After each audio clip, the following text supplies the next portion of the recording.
Just to say, my name is Jack Griffin. I'm a prison link worker with the Tipperary Rural Traveller Project. So I work predominantly with traveller men in prison and their families. In 2014, the Irish Prison Reform Trust created a research report, and in it they identified a number of key issues for travellers in the Irish prison system. One was discrimination, both from fellow prisoners and prison officers. The second was travellers not accessing support services or engaging with support services in the prison. Third was the emotional toll of separation from family caused by imprisonment. The fourth was in-prison conflict, where travellers more likely to be on protection wing in prison, which means they're locked up for between 18 and 21 hours a day. And the other then was the impact on mental health, with many people engaging with the research saying that they suffer from depression and suicidal ideation.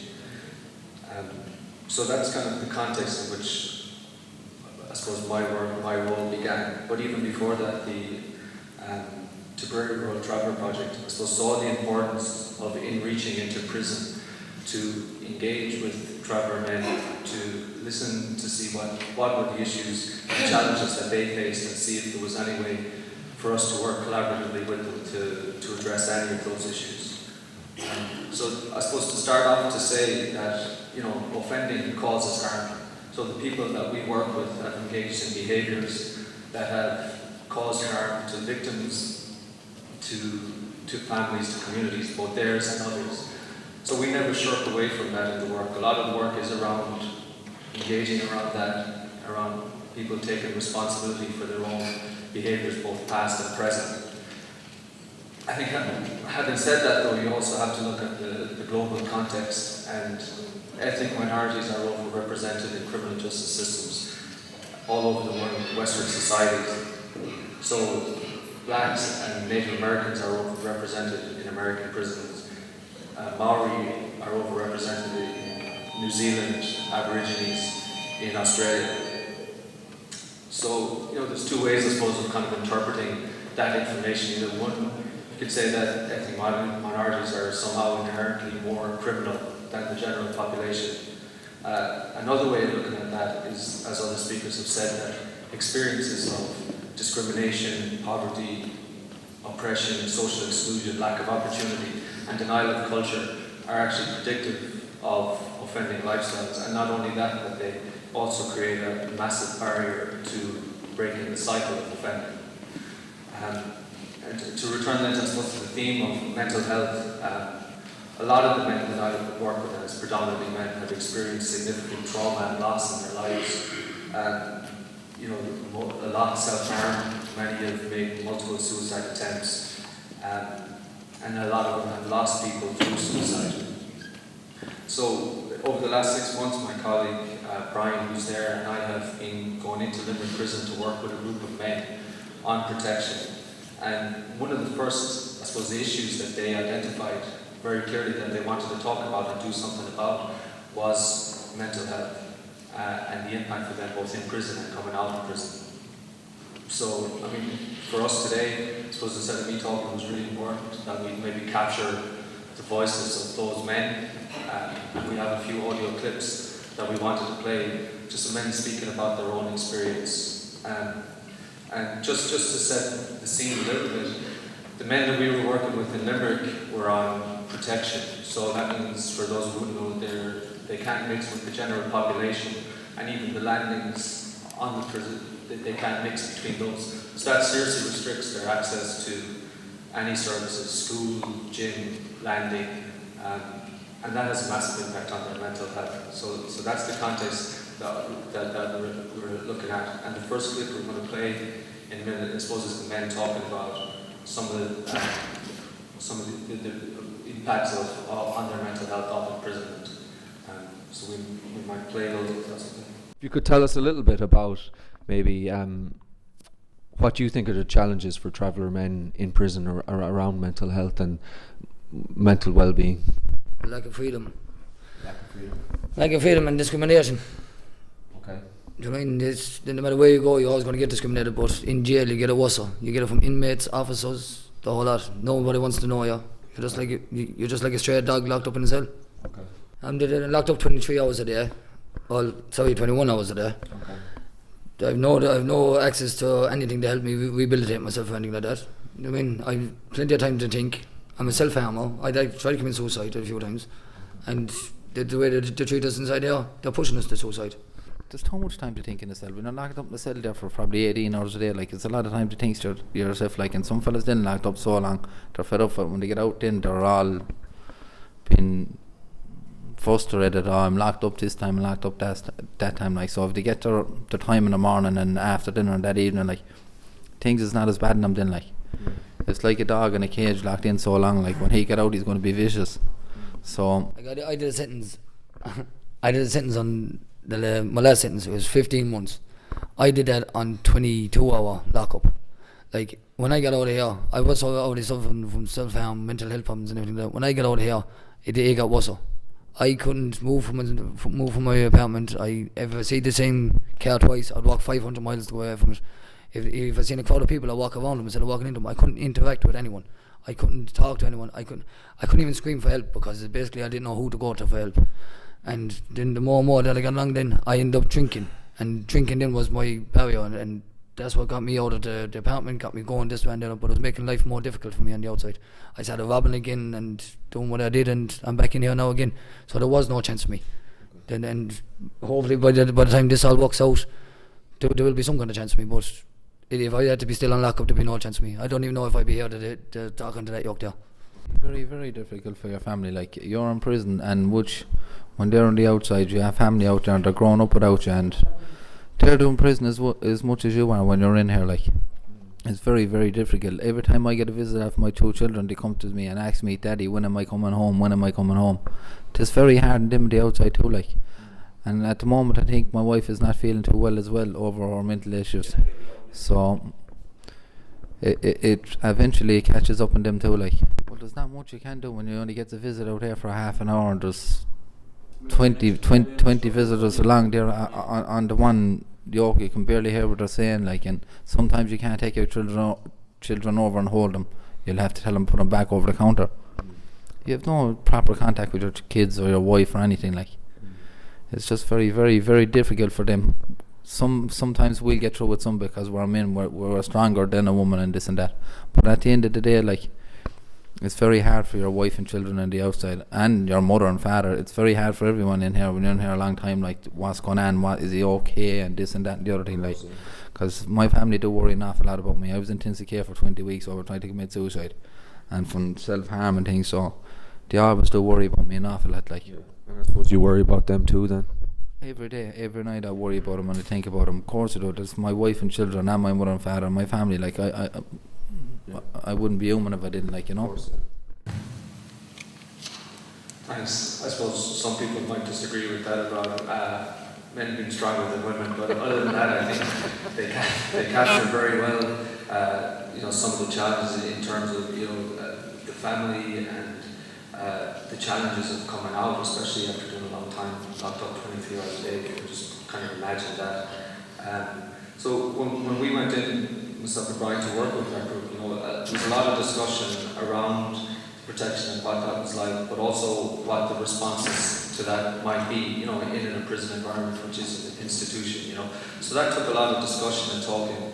And one of the things that the men actually came up with themselves, and this is just to set up the next thing, one of the things that the men came up with themselves was the idea that if they could plan and organise and run a handball tournament and actually get agreement from all the other prisoners on protection that they'd engage with and do it, that if they showed that could run smoothly, then there may be other opportunities to integrate in the school and the gym. So that's kind of what we said about doing it. One of the things that they said really clearly is that in doing that they wanted to give something back because of their own experience. So it very early came from the men that if they were doing that maybe they could raise money for Pieta House was something that they identified early, and that was about maybe giving back. So we might hear the second clip of that. Basically, we all wanted to come together and see can we make a difference inside there. Like, make money for Pieta House, because we all suffer from mental health. We have all lost loved ones to suicide and everything like that. And to break barriers between mixing with country people and ourselves. You know what I mean? So we get more time out of the cell, more freedom, less time thinking, and more time active. It's actually John that came up with it, but we all decided to hold a handball competition. Okay. And what was the idea behind the handball competition? The two landings inside here were separate from each other. They were all on 23 or 21 hour lockup. But we were all friends. We've all relations on other landings and everything like that. Okay. So to find out if we can all mix, we held a handball competition to break barriers between D3 and D4. Okay. Don't breaking in them, we win it ourselves, we overseen it ourselves. Basically, we win the whole lot, just to prove that we would have a chance that we're not as bad as we look. Well, I travel ended up winning it at the end of it. But it broke down barriers, we're mixing now for the last 2 months or even more. And we're out of the cells more times, we have more access to the yard, we've more access to the school, still not enough access to the gym, but everything's going well, everything's going smoothly. It's a lot better for the mental health. We proved to the governors and to the chiefs, because the people that actually took part in this handball tournament, they're the boulders of the boulders that's on D-Wing. Do you know what I mean? They come from all corners of Limerick and Tip. They come, but just put it this way, usually on the outside we'd be feuding with them or feuding against them. We all had one common enemy, and that was the time and the mental health problem that we have in stuck on 23 hour lockup. So we all came together and we all made it work. 16 men came together and we did our best that we could do. And we're still knocking challenges out the door. And it was important for you, I remember in the discussions, to raise the money for Pieta House. Why was that important to raise money for Pieta House, did you think? I've been in here now for, I'm doing 7 years, and every time I turn on the radio, turn on the telly or anything like that, or else even my own relations and everything like that, there's children dying from suicide. There's people being bullied into suicide. You know what I mean? And so we're prisoners. We're supposed to be the worst in the world, but yet we wanted to give something back as well. You know what I mean? So we all decided we'll do our best that we can and just try to help in any way that we can. Well, it was letting them know that we could do something, the travellers could do something without being judged by it, you know what I mean? And we could give something back to the community as well, instead of being on something that we done wrong, you know what I mean? And it just gets more people moving, active. That's why the whole point of the handball tournament come up, was to get the landings mixing, and it was for a good cause as well, and it was to get everyone else involved in it. Yeah. Do you know what I mean? And it was to give it back something to charity, and it is for a good cause, because we've all had someone that we lost, you know what I mean, through suicide. In terms of setting up the actual tournament and running it, what challenges or barriers did you come up against? Well, basically, I'd go around and get everyone to trust me first, for one, to make sure that everything runs smoothly and that there will be no fights, there will be no problems, no nothing. Then I had to stand out in the fucking cold for about 2 hours, monitoring every match that went on. And then from there on, just show that we can mix, say that John could go down to D3 when D3's out in the yard and play handball. I could mix with D3 to ref it and everything like that. The boys on D3 could come out with D4 to play their matches and to participate in it, you know what I mean? So that was kind of the hardest thing. Just to get them to earn our trust as well, more than we have to prove ourselves as well, that we have to keep it all together, you know what I mean? Okay. So you're saying that you, to earn the trust of the All of the inmates and the officers, you know what I mean? They were all thinking that it was going to fall apart after 2 weeks, but sure, look, it's 2 months now and we're still together, you know what I mean? Okay. And there's no problems with nobody now, So there was a bit of work to show that I suppose that you could run it and make sure that there was no and how did you find working with the prison staff around? We're alright, you know? Do you know what I mean? We got on grand with them, we get on grand now with them, do you know what I mean? They're not half as bad as they were. Okay. It is about breaking down those barriers and I suppose It's always about breaking barriers in here, you know what I mean? Okay. Do you know what I mean? It's for, to get them to earn our trust as well, you know what I mean? That wasn't part of it. So I suppose you can see from that, the men are the most important witnesses of their own experience. I suppose for me, just listen to it, it's about what can happen when people take ownership and have that opportunity to engage constructively. There's one more clip, I hope you're okay for it, but I suppose it was just a question to the lads maybe around, we're running the peer support group, it's a model that we have of engaging with the men, and I suppose it was just to ask them, what maybe they saw the benefits of it and of the tournament, and maybe some recommendations they could see for a way forward. So if we could just get that last bit then. Mental health is an awful big thing through my family and through things like, and since this meeting started with yourself and things like that, there's a lot of name calling, this and that. It's all stopped since the landing start mixing. So I think it's a lot better for people since that happened. Like before that, there was people shouting from landing to landing and calling each other names and this and that. So since this group started, everyone is trying to get together and there's no arguing or fighting or trouble. And we're just doing our best, try to raise money for Pieta House and do the best we can from it, like, because I lost 2 cousins and an uncle through suicide. Okay. So I'm very happy for what's happening through it at the moment. Like, if you were to say the kind of main points of, I suppose, what you think would be needed in a prison, I suppose, to improve or mental health for travellers, what would be the things that you'd say would be important? Well, I'd say more workshops, more activities. Do you know what I mean? We get to do more things out through the day instead of being half of us be locked in between 4 and half 5, like, and they're locked in for the night. You know what I mean? Okay. It's just to get mixing out in that reserve as well, like, you know what I mean? Okay. I think that would help with kind of. That would, just you'd be constantly doing something. You know what I mean? You wouldn't be constantly sitting down, like, you know. Okay. as John just said, there are more activities and do more awareness for probably Pieta House again. If we could start up jogging competitions or something like that, just something to keep us all busy and keep us all active. So you seem to be saying being busy and also the chance to give something back. Instead of just being thrown on the land and on the floors, on the land and trees on the land, they talking up and down to each other, and not good is going to come out of that. Like, so when they get mixing in the yard and they play a game of handball and do a bit of running, it's keeping them active, like, and when you do the running and this and that, and it'll be a lot better, like, when you get more mixing with each other, like. And then an opportunity to get more services and more trust, because, like, if people didn't, on paper, we're the scum of the earth.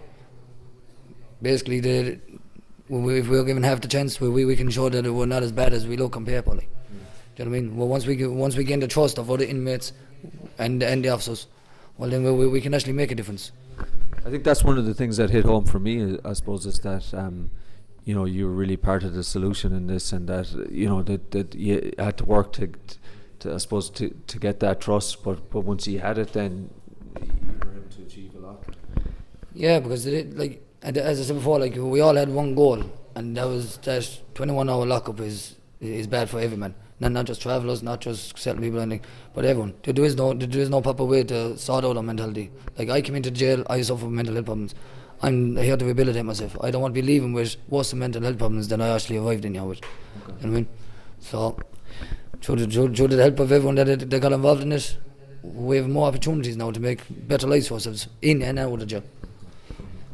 And in terms then, say, of the peer support group going on, what do you see the benefit of it, or what do you see the use of a kind of a peer support group for travellers in the prison? It's opening more doors for us, like, you know what I mean? It's giving us a say as well, like. Okay. Do you know what I mean? It's like every couple of months, like, as he said, as the chief said, we'll come together and we'll sort it out. We'll have talks about it and see can we open more doors for us, like, you know what I mean? Okay. It's just trying to get more things going on the wing that every other landing has here, like. Yeah. Do you know what I mean? So you're kind of saying if the prison staff kind of will engage with you and kind of sit down and talk and kind of. Basically, what it's doing is giving us a voice to come across in any way, shape, or form that we want, and to be noted. Okay.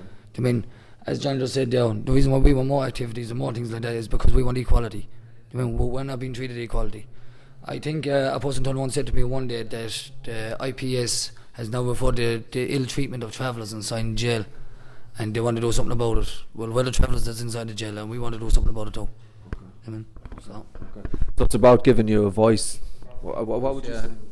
Just about recognising who we are and treat us fairly, and that's all we're looking for. We're not looking for anything special. We just want to be treated fairly like any other prisoner. And we're quiet prisoners. It's not that we're causing trouble and we're trying to sort things out here. Like, we're trying to get landings mixed, and we're trying to mix with the settled people. We all want to mix, like, and we don't want to be in hassle or trouble the whole time, like so. We just want to get along with everyone and finish our time and get out and hopefully get out and back again. Okay, thanks for listening. I think you can really get from that, and I suppose sometimes there's a really negative image that other people have talked about travellers, but I think that's one example of where it was actually the travellers themselves that were part of a solution, not just for them, but for other prisoners on protection in Limerick. And I know Andrew was saying that there was maybe 65 people on protection since we started the work, and now there's 9. So I suppose for me it shows the importance of maybe engaging with the men, with respect and dignity and listening. Just maybe make one last point. We've said in the office before. I suppose when you're working with traveller men in prison and protection, you can kind of think about you're working really with men that are on the margins of the margins. And a word that often comes, an expression that often comes around with that is that they're very hard to reach. And I just like to say that has not been my experience, or I think Brian's experience. The men are not hard to reach. They're actually crying out to be reached, to be listened to be engaged with, and to have the opportunity to take kind of an active role in constructing responses to their own issues. And I think that came out of it fairly powerfully for me, and maybe for the services that that people are looking to engage. It's just about engaging with respect and dignity. And just then, I know that we did raise a bit of money for Pieta House through the handball tournament, which we're going to present. But just to say lastly that we've been knocking on the door of Limerick for a long time to do work, and we're getting bits done. But it was really when Chief McCarthy came on board, who's here today, who kind of understood what we were doing, saw the need for it, and kind of was prepared to stick at it and stick with us. We tried it on the school, that didn't work, we went to protection. So just problem solving all the time, but always being there as a contact. So until that happened, the work really didn't start meaningfully. So I think a big thank you to him for doing that. And I think we've only touched the tip of the iceberg in terms of what the peer support can achieve. So I'm not sure how it's going to happen now, but I was maybe hoping that Chief McCarthy could maybe come up and present that check that the traveller men raised through the handball tournament to Pieta House.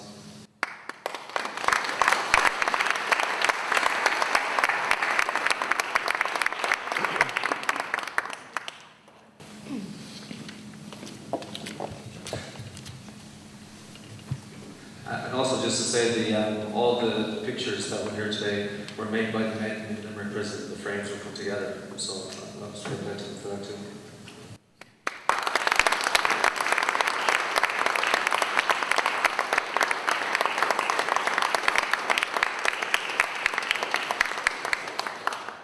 And I just might say a word or two. I'd be brief, lads. There's no point beating about the bush here. It's a prison for anybody isn't a nice experience, but when you're probably from a marginalised part of society, probably that bit harder. And as Jack said, we had a lot of traveller people on protection. They were both on protection from themselves and from others, and for various reasons. So we got Jack, but about this time, 12 months ago, I spoke to Jack for the first time. We started a course, a peer support group in September. The first one didn't really go well because I was new to the place. I was only working there a couple of months at a time, and we had to build up a level of trust, I suppose, between the traveller men and myself, and vice versa. We had to kind of create a rapport between ourselves, I suppose. The second one we ran started in December, and it has spoiled all the control system. To watch the men grow on a daily basis and come out of their shell and interact with the staff, interact with themselves. It's just mind-boggling to see what has been achieved in the space of 9 or 10 weeks. Like Jack said, we had 65 in protection, we're down to 9, and that's dropping. Even yesterday we had 3 down, that brought it down to 9, and 3 come off protection. So every little thing helps.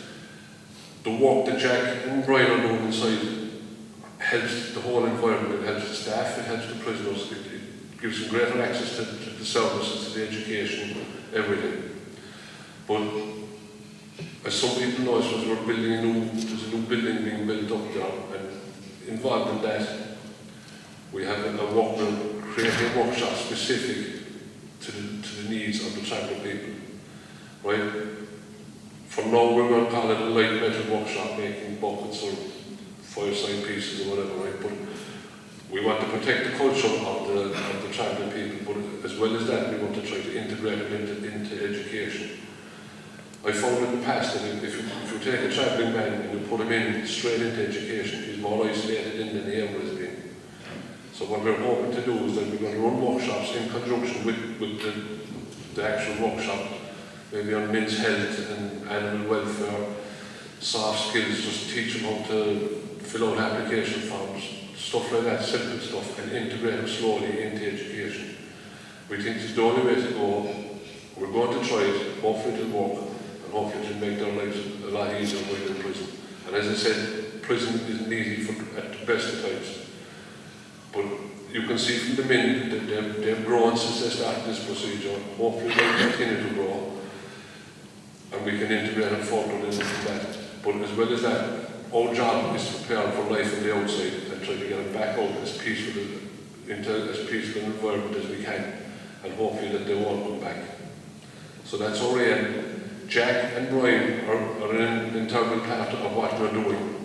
We're going to support them any way we can. We're starting another course in September. We're going to bring in conflict resolution into that. Pieta House will be brought into that. So it's an ongoing process. It's the start of a process. So what I'm asking basically is to bear with us, and hopefully you'll see the fruits of our work in a couple of months' time.